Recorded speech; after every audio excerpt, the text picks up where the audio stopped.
Let's first of all just consider the bus and the car that leave at the same time. Now we're not including this one, it says to exclude it. But there's going to be, and that bus is going to take 60 minutes and the car 35 minutes. So one way of doing this question is to then think, okay, what about the bus that went a little bit before, 3 minutes before?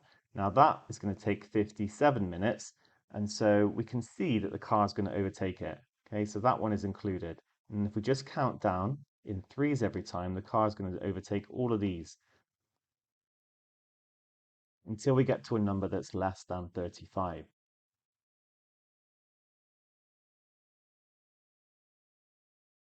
Okay, 36 is going to be the last one. Then it'll be 33, and that would actually get to the city centre before the car. So it's all of these, 1, 2, 3, 4, 5, 6, 7, 8. So this is how I did this question. It's quite nice. It's that, if it was a larger number, it would take a fair bit of time to do, but you could maybe kind of spot patterns and think about it. Um, we've got 60, and we're minusing uh, n lots of 3 or 3n, and we want that to be, what do we want it to be? Greater than 35. So 3n is going to be less than 25.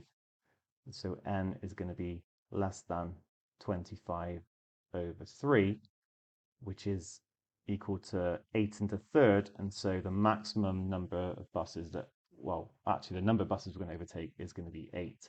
Okay, that's how we could sort of generalize it if it was a larger number, or the buses were leaving even more frequently and so on.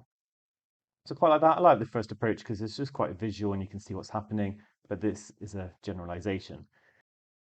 Let me just show you one more way of doing it. This is how the solutions did it. They said the car will arrive 25 minutes before the bus it left with.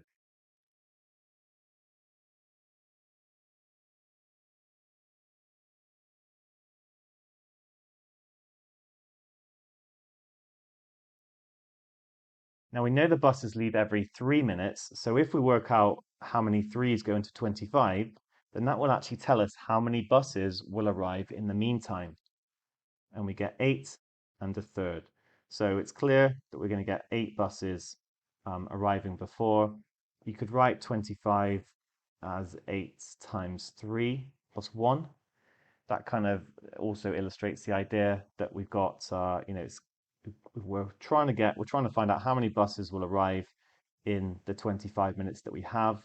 And because they're leaving every 3 minutes, there's 8 times 3 plus 1. So I don't think I've explained this quite as well. I think it's a bit harder to get your head around, actually. Maybe if you have, you're probably thinking this is maybe the easiest method. But, 3 different methods all give the answer of 8.